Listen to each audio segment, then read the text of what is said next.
She's just admin, Claire laughed, tossing her hair like that line alone had earned her applause. Everyone chuckled. Polite, shallow. Except her fiancé. He frowned, confused, then turned to me, voice warm, curious. And what do you actually do?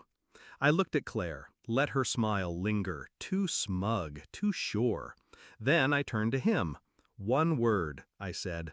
Valebrook. The room froze. Claire's father set his glass down too hard. Her mother went pale. And Claire stopped breathing altogether. She finally realized who I was.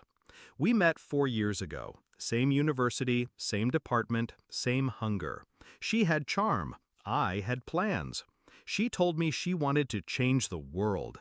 I told her I already was. We were magnetic, dangerous, until we weren't. She liked surface. I liked substance. She climbed socially. I built quietly. I thought it was love. Turned out I was just an accessory, someone to borrow status from until she found something shinier. The first crack came in a group chat, a screenshot. She was laughing about playing secretary to me, said I was harmless, sweet, smart, but background. Then she posted it publicly. Not the full thing, just a photo of me at my desk, captioned, "The admin girls are killing it." 20,000 likes, 50,000 shares. She never tagged me, but I saw it, and I remembered. I didn't rage, didn't send a message, didn't cry. I did what I always do. I made a list. She wanted attention. Let her have it.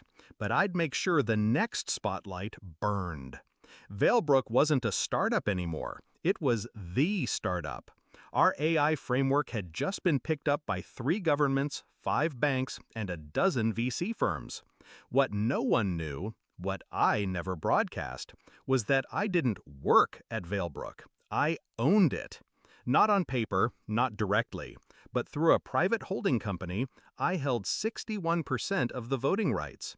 CEO in the shadows, founder with no face. It was safer that way. Let the world underestimate you.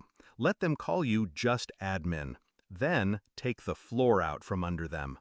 Claire and I drifted, or rather, she floated upward, into brunch circles, designer campaigns, exclusive events.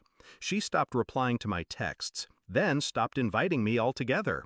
Last message she sent? Sorry, corporate's not your crowd, you'd be bored. That's when I smiled, because she had no idea the corporate crowd she was so desperate to impress was mine. I didn't chase her, didn't warn her, but I made sure her name came up on every influencer background check I funded.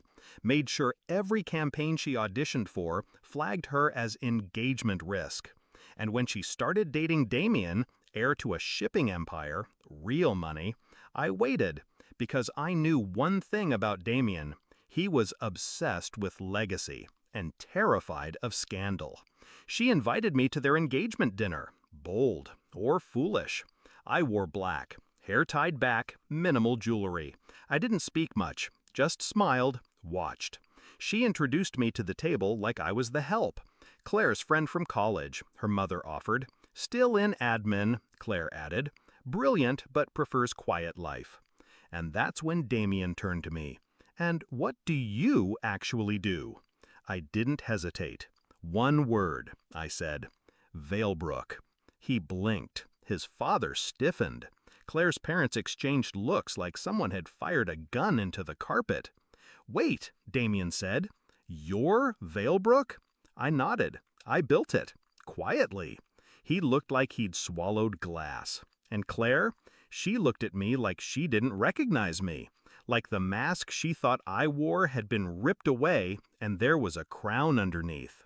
10 minutes later, Damien excused himself. Then his parents. Claire followed, frantic, calling after him. I stayed seated, calm, finished my wine. I already knew what came next. 3 days later, Damien broke it off, sent her an NDA and a confidentiality agreement. Valebrook had its name trademarked in over 100 jurisdictions. I made sure she'd never use it to boost hers. Every door she thought she'd unlocked, now sealed, permanently. She tried to reach out, Tried to apologize. Said she never meant it like that. I didn't reply. Some betrayals don't deserve closure, only consequence. Now, I'm still quiet. Still just admin to anyone not paying attention. But the ones who do pay attention, they ask before they laugh. Because they've learned something Claire never did. Power doesn't need applause. It only needs patience.